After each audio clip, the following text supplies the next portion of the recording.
Here we go. Hello, everybody, and welcome to Indiggity, a limited series we are trying out focusing on pop culture, highlighting Indigenous artists. CSUN's American Indian Studies program and American Indian Student Association recognizes and acknowledges the Sisevitam, the first people of this ancestral and unceded territory of Sisevenga that is now occupied by our institution, and it honors their elders past and present and the Sisevitam descendants who are citizens of the Fernandinho Tataviam Band of Mission Indians.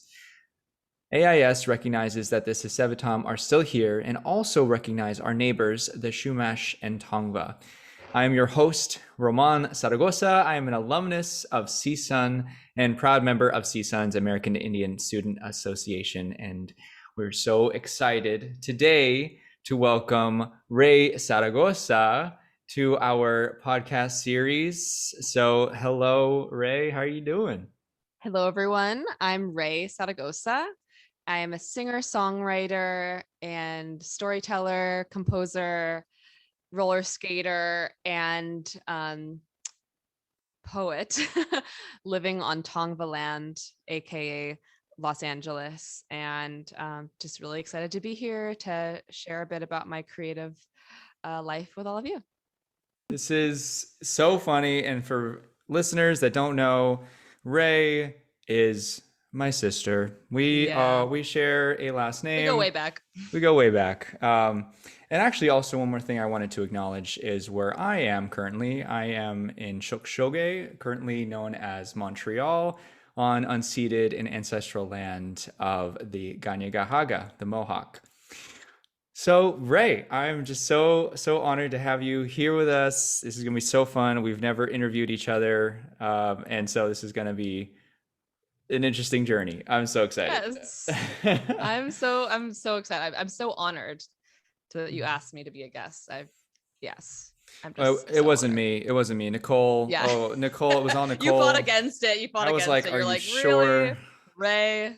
Oh I don't gosh. know. Also, shout out to our other lead is Dr. Nicole Blaylock, who is the brains behind this operation, and I'm so grateful for everything that she does for our program and just for CSUN. And without further ado, I just want to dive into some questions because I still Let's want to do get it to know you better, Raye. I feel like we don't know each other that well, at so all. I think it's good to learn about each other, Start right? now. Start Yeah. now. Yeah, start now. I think it's good. Late 20s. Okay. I want to hear about, I know about your childhood, but it's so funny for Mhm. me hearing about how you got into music because sometimes like it happened so fast and it happened Yeah. like you went on your journey with it too. So can you speak about like your early engagement with music? Like who were your early influences? Who inspired you? And Yeah. yeah. Totally. So, you know, all of us, like our siblings, and for those who don't know, we got our start in musical theater, and that was my first introduction to music. Loved musical theater, but I always felt like, I don't know, it was so traditional and I couldn't really hit the high notes in all of the like traditional musical theater songs. And so I loved theater, I loved performing, but there was something about it that didn't really line up with what I wanted in my creative journey. Hmm. And then I saw Rent, and Rent like changed everything for me because it was a musical, but it was rock and roll, and it was bringing up um topics that were you always talked about, that were taboo, that were yeah, they were just it was like it was different. It was different than any musical I'd ever seen, and Rent totally changed my life. It got me into rock and roll music, and so from there you know, all me and all my friends started getting into classic rock. So I got into the Beatles and Queen and Queens of the Stone Age and Elliott Smith and Joni Mitchell and um all of these artists that like, totally influenced my music as a folk singer songwriter. And then yeah, I guess the kind of the rest was history. I think I was like in high school, I was a huge music fan, and I always had headphones on, which like I'm sure like Ramon, you remember from high school, The and like pink it headphones. was, yeah, I had these big pink headphones. I thought it was so cool. But yeah, I was just like obsessed with music. Like music was everything to Mhm. me. I had headphones on from like the beginning of the day, where I put the same song on every morning Sweet Judy Blue Eyes by Crosby, Stills and Nash. It was like an 8-minute song, and I got to listen to that song from the moment I left our apartment to like the moment I sat down at my desk for my first class, because we lived next door to high school. But it still took 8 minutes to Yes. get to class. Yeah, Had it's to go to the still locker, had to cut yeah. through the like heaps of kids. Mm-hmm. And yeah, I just always was listening to music, and I think I've always had a really good ear. I don't read music very well. I don't really know what key I'm in generally. But I have a really good ear, and I think that's because I just always listened to music like crazy, even since I was Mm-hmm. really young with musical theater. Um, and then, I started to realize that a lot of the genres I was really into, like folk music, Americana music, rock and roll, a lot of them just, I felt like there weren't that many representatives of people who look like me, weren't that many women, weren't that many people of color. Like all the artists I listed just now, like, are not people of color. And I realized, I'm like, you know what? I feel like I have a voice and I could really use it as a folk artist. And it wasn't like a conscious decision. It wasn't like, oh, like I want to change the world by becoming a folk artist, but it just kind of happened naturally, where I was like, I think I have something to say that hasn't really been said often enough. Obviously there's others saying, what I'm saying, but, and are diversifying the folk music industry. But I felt like, hey, like maybe I have, like maybe there's something to this. Maybe I have something to offer as a folk artist. And Mm-hmm. I guess that's how I got here. Yeah, no, I think it definitely parallels with something I heard recently where the name is blanking on me, but she said, being yourself can be a revolutionary act. And I love Yeah. that because I hear you. Yeah. It's like sometimes we don't realize the paths we go down can have such a crazy impact on so many Yeah. people, so many different communities, Yeah. because you've had such an impact on so many incredible communities, and Thanks, Ro. it's amazing. Yeah, and also, quick little Yeah. side note: I remember when we saw the movie Rent. Do you remember that? No, I don't. You I don't? blocked out. I blocked Yeah. out. Well, no, you probably You remember. have the craziest memory. No, you probably remember seeing it with your friends, but I was like there Yeah. with you with Zach and some of your other friends, and I just like I don't know how I ended up going to that movie when I was like 9, 10 years You would old, but always tag along with us, and I was just like corrupting you from day one. no, but I'm very grateful. I feel like a lot of my Oh music, gosh. I'm very grateful. Like a lot of my music, interests come from you, so it's really cool, and then also Yeah. from Danielle, which is just like Aw. pop and Always just making you the playlists. yeah, exactly. Um, Yeah. Danielle's taste in music is it's a a little little bit different. of a dissonant dissonance with mine, but she likes some good stuff. Yeah. Um, Yeah. no, yeah, for sure. And I also I feel like being yourself can is not always easy. Like I Mm. feel like it's like that what you said, Ramon, like being yourself can be a revolutionary act. Um, it's so true. And also I think once you decide to be yourself, especially as Indigenous people, as folks that belong to, you know, different marginalized communities, Hmm. being yourself can often be like a challenge. And so Hmm. absolutely it is, like once you embrace it and you speak it from the rooftops, it can be hard, and it can also totally inspire. So I try. Definitely. No, it's I try. amazing. It's amazing. Talking about your album that came out in 2015, it's amazing to see at how you've evolved and how the music Yeah.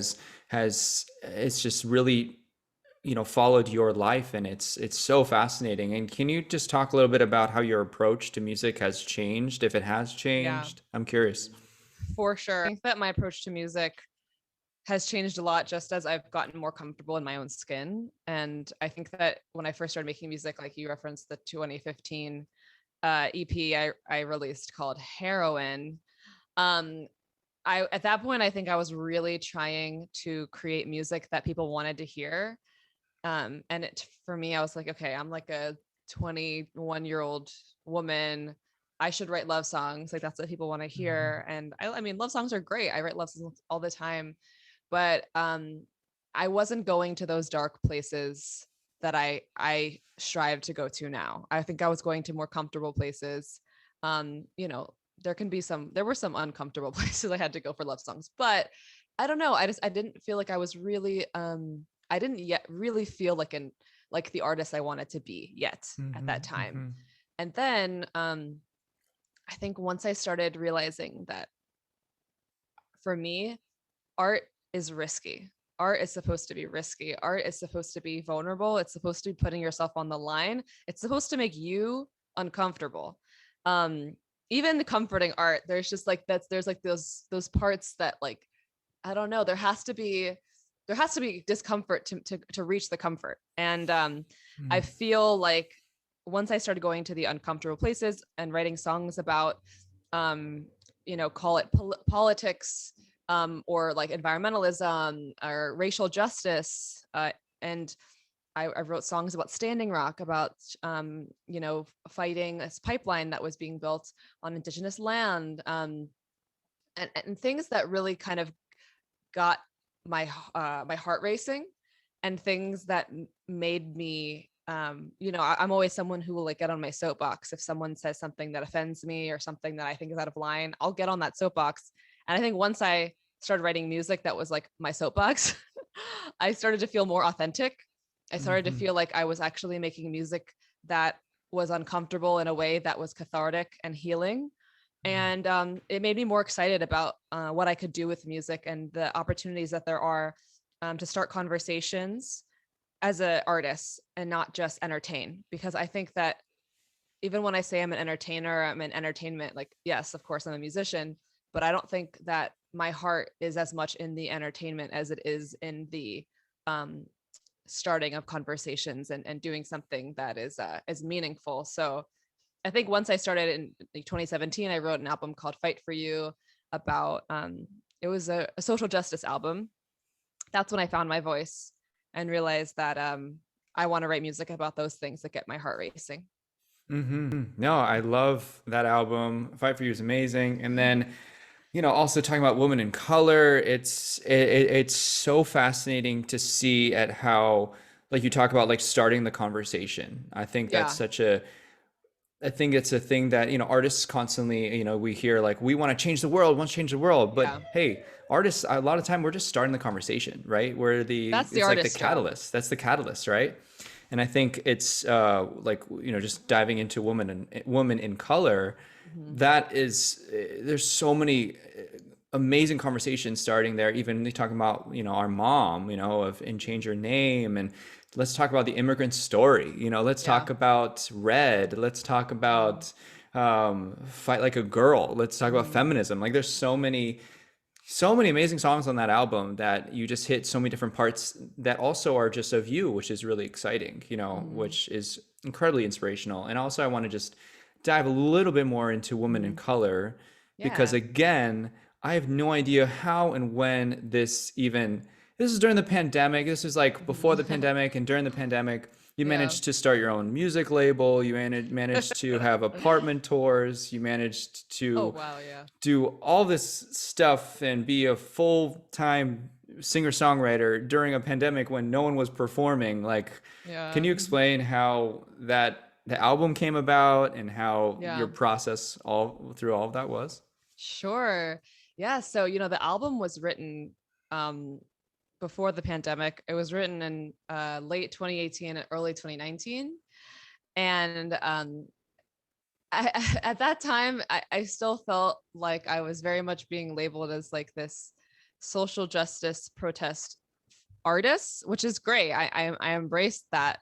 But I was realizing I'm like, I love writing music about the world around me, but I also want to write music about the world within me, and Mm, how the world around me affects me. I never want to write um observations as much as I can write internalizations of the mm. things and how it affects me. And so with Women in Color, the point was to go inward, which is like funny because then we had to go stay by ourselves and be inward all the time, um, and isolated. But so yeah, so with Women in Color, I wanted to tell a collection of stories that were about all the women of color in my life: my mother, Mother Earth, our grandma Via, my sisters, in a broader sense of other women of color universally around the world. Mhm. the streets I walk on, the soil beneath my feet, all these like things to me that are vibrant in color and feminine in energy. Mhm. And so I kind of just started from there. It was definitely a concept album. I definitely kind of like um mapped out what I wanted to write before I wrote it. These were the Mhm. things I wanted to touch on. And then I went from there, and I wrote it in about like 6 months. And then we recorded it in the summer, like spring, summer of 2019. And then we were getting the album ready to be released. And then the pandemic happened. And I thought it was time to like wait a little bit. And so we waited until I felt like it was an appropriate time to release the first single, which was Fight Like a Girl. And at that point, it kind of dawned on me where I was like, part of me was like worried to release music at that time because I didn't want to make anything about me during a time when everyone was suffering. And then I realized, I was like, you know what? Maybe people need music right now. Maybe people need an uplifting song about feminism because we are all in a dark place, you know. And I released that song in like April of 2020. So it's like really fresh Mhm. pandemic. And so we released it and then continued to release singles for like 6 months until I released the album in October 2020, about 2 years after I had written most of the songs. And a lot of people reached out to me asking, you know, how the pandemic influenced the music and how it inspired the music, because a lot of it was about uh, is about racial justice and how these conversations were starting to happen more and more over the summer of 2020, and how you know, did I write these songs inspired by what was happening in the world with you know, with all of these conversations starting to boil to the top, and companies being exposed for having no diversity, and um for all of the anti-black racism being exposed in America. And I was like, no, I wrote these 2 years ago. And I just realized that I don't know. I realized that, wow, we've been overdue for these conversations. Mhm. Um, and folks of color have been long waiting to have people held accountable.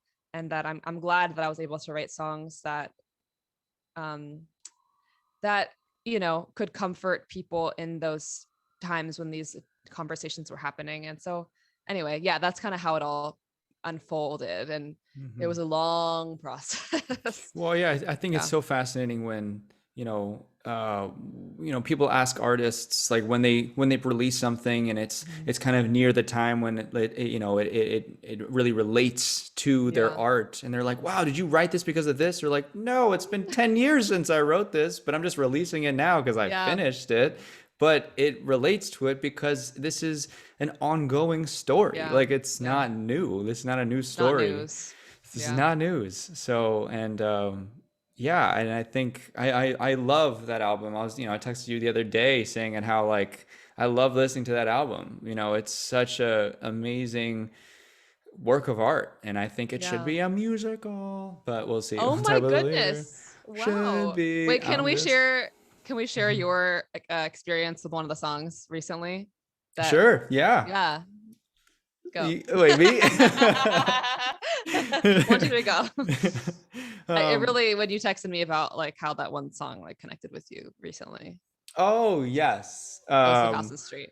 Oh yes. Okay. I don't want to make this about me, but okay, yeah, sure. I don't make this about me, but yeah, you know I what? was planning on turning this on you at some point, so this is your time. Yeah, so Ray has an amazing song on the album Woman in Color called Ghosts of Houston Street, because we grew up on Houston and 6th Avenue in New York City in Greenwich Village, and then also moved to Hell's Mhm. Kitchen in Midtown in Times Square. And about a week ago, uh, the show I'm on, Ghosts on CBS, they had a billboard in Times Square on like Mhm. 46th or 45th Street, about 2 blocks away from where we lived for a few years in Times Square in Midtown.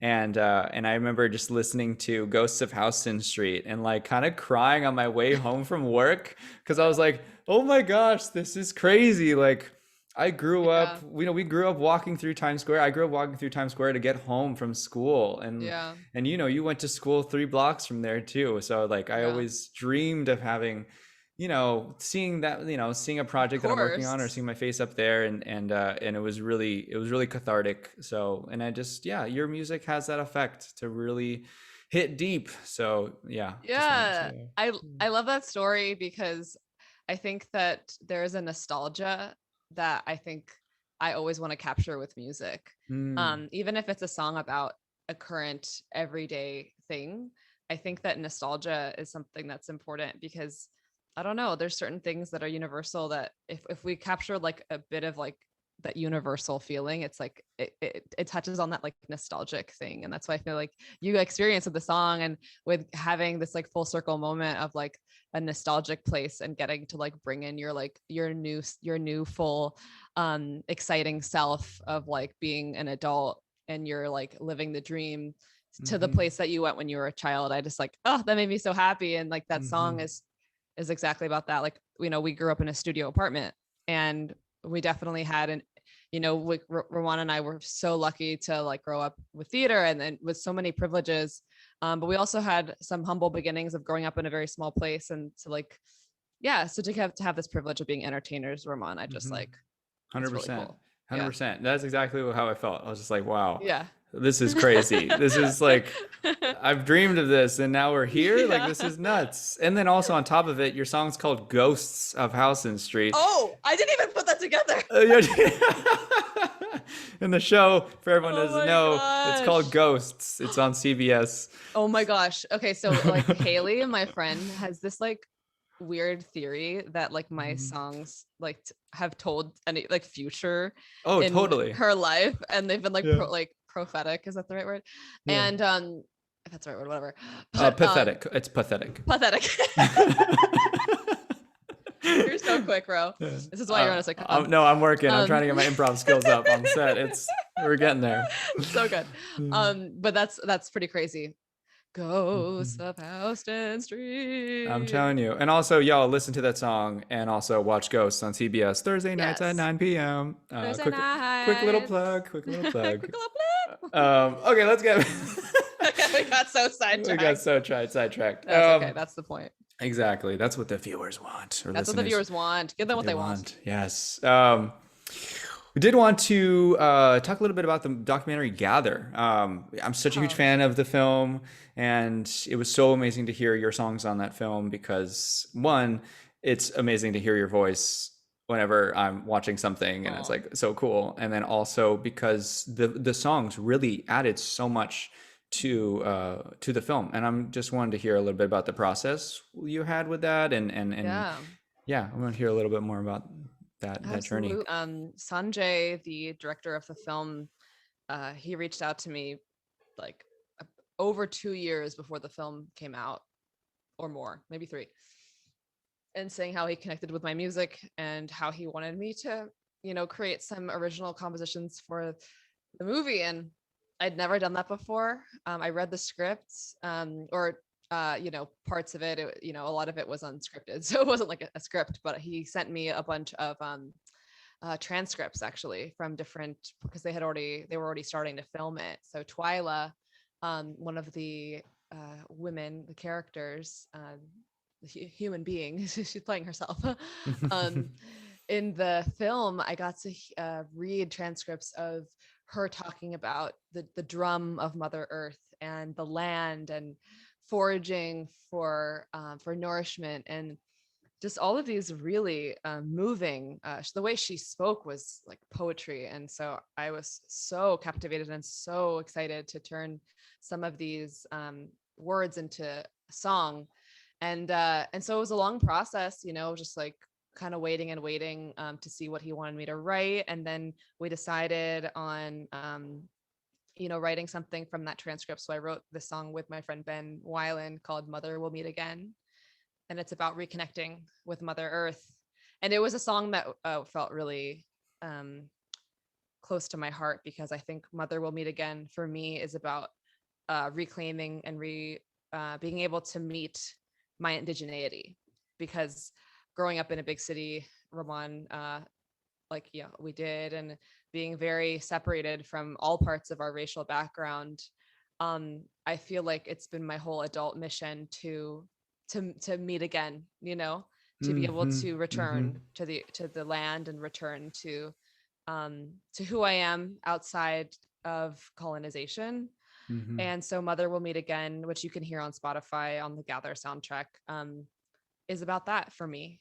It is Mm. about coming back to the earth. And for me, it was about coming back to um, my indigeneity.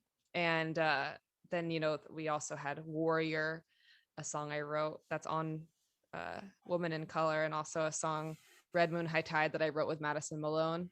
Um, and so yeah, it was just an amazing experience. And I think for me, the most exciting thing to do with music is to tell visual stories with it through film and tell stories that are important, like Gather, and for everyone who hasn't watched it, please check it out. It's a film about Indigenous food sovereignty and how we have so much to learn about our foodways from Indigenous people. Mm-hmm. No, it's such a Mhm. powerful film. If any listener has not seen it, please go find it. I forget how you can stream it right now, but it is Yeah, so incredible. look it up. There are different ways you can Mm-hmm. find it online. Yeah. Fantastic. Yeah, no, it's amazing. And diving back a little bit more back into Woman in Color, Mhm. it's I think in my head it's such a powerful piece for so many reasons, but it's Mhm. also because it came out during a pandemic. There's so many hoops and challenges I feel like you've had to go through, Mm. and I kind of want to just hear a little bit more about your challenges overall in the Mhm. music industry that you've had to Yeah. face. Of course, being a woman in color, Yeah. you've had to face, and then how have these challenges like helped you to move forward? I'm Yeah. curious. That's a question. I appreciate that question because I feel like I don't know. I think a lot of times with interviews, we are always talking about like what worked. Mm-hmm. But it's really important for people listening, especially those who like want to pursue music, to know that like there's a lot of things that don't work and a lot of things that you make a lot of mistakes and things that are like suck and things that are rough and things that aren't fun at all. Um, but I think the biggest challenge for me, I mean, a lot of it has been like, one, I feel like being taken seriously in rooms, and two, not being able to speak up for myself and people like pigeonholing me without really wanting that, or really um I don't know, without even that really being able to stand up for my narrative. I think that a lot throughout my career I have been labeled as a protest social justice music creator, which has for many people written off my music as music. It's been like, oh, this is like I don't know, like almost like my music is it's less for entertainment than it is more, I don't know, it's almost like people don't want to listen to my music unless it's for a specific purpose. Mm. And I felt like a lot of like, whether it's a playlist that's like a folk music playlist or Americana playlist or these things that are like, they don't want to include my music. And that's changed a lot in the past year. But I feel like I was always really fighting to be taken seriously as a folk musician and as an Americana musician, and fighting for the fact that stories about people of color and stories about racial justice, those are mainstream stories. This is mainstream music. This is not niche. I used to get that word that has somehow has not been used at all for a long time with my music, thankfully. But people would call my music niche for so long. Like I was writing music for people of color only, and that no one else could identify with it unless they were experiencing precisely what I was writing about, whether that was about Standing Rock or what have you. And that I think is ridiculous, because I think no matter who you are, where you're from, we all know what it's like to feel othered. We all know what it's like to feel insecure. And these are the fundamental themes of my music. And so, yeah, so I think the hardest thing was getting taken taken um, seriously. And then also being pigeonholed and feeling like I couldn't really talk about my whole self, and people deciding who I was before I came into the room. That would be hard. And, like Ramon and I come from this like such a mixed race. Um, and I always wanted to talk more about our Asian side and my mom. And I feel like with this album, I got to do that with Change Your Mm-hmm. Name. Mm-hmm. And so, yeah, I don't know. I guess what's hard about music and being a like artist, public, quote unquote public figure or whatever the hell, is that you almost stop people stop seeing you as human, and they start seeing you as something that's like this perfectly packaged presentational object. Whereas I'm like an ever changing, ever learning human being, and I'm always a work in progress, and I'm constantly learning more about who I am. And like we said earlier in the conversation, Ramon, as an artist, I want to start conversations. I definitely don't have the answers. I Mhm. definitely do not know how to solve all of the struggles that we'd go through on a day to day, but I definitely know that I can be a soundtrack to healing, and that Mhm. I can provide comfort to people who are feeling exactly the way I am. Um, and I'm looking for answers every day, and my songs are that way of kind of getting me closer and closer to those answers. But I don't have the answers of how to solve every problem that I sing about. And I think sometimes people will approach my music saying, "Well, if you're going to write about this, then what should we do? You know, Mhm. how do Mhm. we solve racism?" And I'm like, You're if like, I what? knew, You're like, I would press the button right yeah, now. yeah, okay. So I guess, yeah, I think that's what's been hardest. And I think it's Yeah. also just hard feeling like your personality is on the line at all times. And people are Mhm. constantly attacking your personality, attacking everything you say. And so you Yeah. gotta have a thick skin. Mhm. And I'm so Definitely. Yeah. sensitive, so it's hard. But yeah. That's good advice. That's really good advice. Yeah. And we'll circle back to that at the end. But just have a couple more questions. Well, I did want to highlight all of the amazing projects you're working on right now because you have so many working on that you're working on. We only have 15 minutes left, Yeah. so let's see if we can pack it all in the 15 minutes. But Oh yeah, we'd God. love to hear. Let's hear what you're working on. Yeah, so I have a podcast called the Create Well Podcast. You can find it anywhere you listen to podcasts, Spotify, Apple Music, what have you.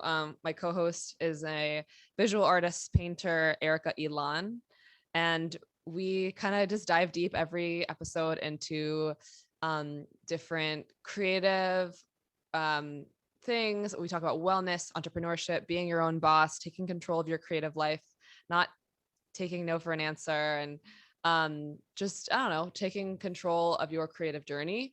We interview lots of cool folks, and this season I just interviewed Tasba, who is Oh, she's yay. amazing. Yeah, she's a writer and director working on Reservation Dogs. Um, and Rutherford Falls. And so I had a really good conversation with her, and just trying to bridge all of those different conversations between creative mediums. That's been a blast. We're also working on a book, me and Erica, about just that creative entrepreneurship, um, and also tackling and also decolonizing creative Mm. industries. And we have really good conversations about that as well. And I'm also in the midst of just starting to work on a musical. Woo! So that's really fun. I'm working on a collaborative album with other artists that we haven't announced yet, so maybe I won't give away his name. But that's coming up. I'm writing a song a week on my Patreon. It's patreon.com/Raye Zaragoza. Working towards writing a new album. So I've been writing a demo every week and releasing that. I am what other things did I say I was doing? Um, I see. I don't know what you're allowed to say or what you're yeah, not allowed to say. So I'm like, I oh, know. but what about? Oh, whoops. Oh, I know. Oh, and then I forgot. I almost forgot my favorite one. I am a songwriter on the new Netflix animated series Spirit Rangers, Woo! and that's really exciting. And season one will be coming out TBD 2022. This show has an all native writers room and created by Shumash woman writer badass Carissa Valencia. It's really an honor to be on that team and to lend whatever I can as a singer songwriter to the storytelling. And so that's been a blast. And yeah, that's pretty much what's on the horizon. I am going on tour. I don't know when this comes out, but for all of October I'll be on tour with the band Delta Ray, touring through the West Coast, also coming to New York in December. And yeah, yeah, that's what's up.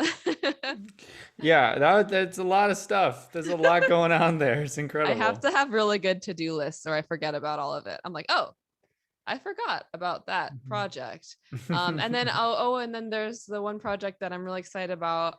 It's the Change Your Name project Woo. that Roman and I have been collaborating on for a long time. It's felt like years at this point. Mhm. And this project centers my mother's story about changing her name when she moved here from Japan at the age of 3. And so we have a video that features folks from all over the world who went through their own name change to fit into the society that they felt like they had to fit into.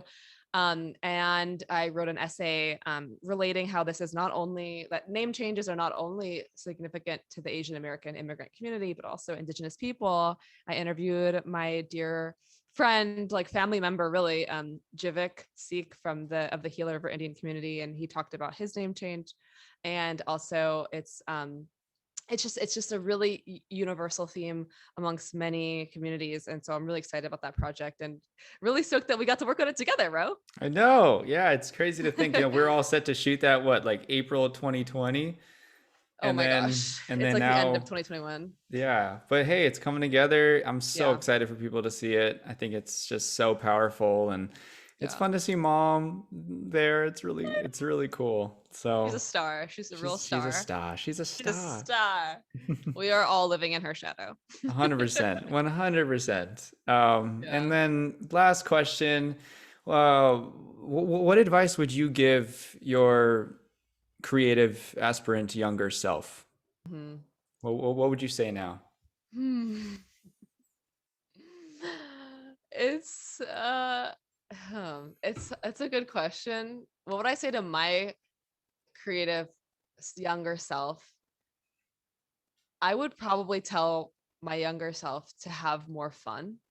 Mm, I think that for me, I took myself so seriously. I still take myself really seriously, like way too yeah, seriously. yeah, she does. Um I think everything is so serious, and I take things so personally, and like I carry things on my shoulders. I carry everything close to my heart. Um and just like this is music. This is television. This is Mm-hmm, podcasting. This is supposed to be fun. mm-hmm, And no matter what you're singing about, especially if you're singing about really heavy topics, like you got to have some joy to it.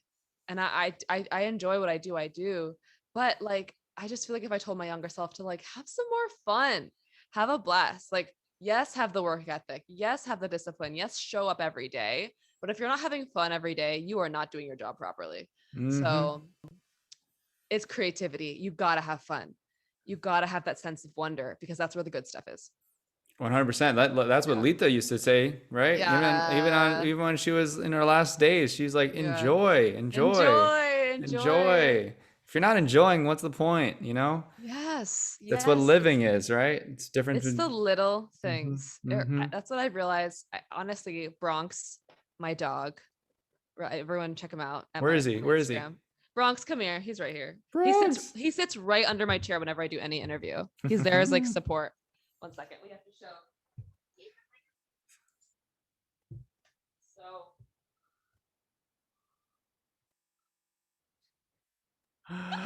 There he is. Hey, so Bronx. Bronx has really taught me that um you have to enjoy every day. You really do. Mm-hmm. And it's like little things, whether it be like one treat or one technicolor tennis ball, like life is short and life should be enjoyed. And Mm-hmm. Bronx also loves music. So he's Mm. great. Hi, Bronx. Miss you, Dogs buddy. dogs really teach you to live in the moment. Yeah, I know. I want a dog. Hi, Bronx. Hi, Bronx. He's like falling asleep in my arms. Oh, oh, all right. Well, thank you so much, Ray, for having for coming here and speaking. This has been, just selfishly fun for myself. So, This has been a blast, Ramon. You're like, it's been really fun to be interviewed by you. This is one of my favorite interviews ever. Don't Woo! tell the others. And so I'm just really stoked about everything that you're doing in your career as a storyteller. I think that you really are an interdisciplinary storyteller, and whether it be your acting or your writing or your interviewing, like you're telling stories that are important. So it's an honor to be your Oh, sister. oh, thanks, Ray. Appreciate it. Oh, oh, go Bronx, dance, dance. For all the listeners, you can't see right now, but Bronx is full on dancing, and it's amazing. All right. Well, thank you so much, Ray. This Thank you. is this is Indiggity. Thank you so much for listening, and we'll see you soon.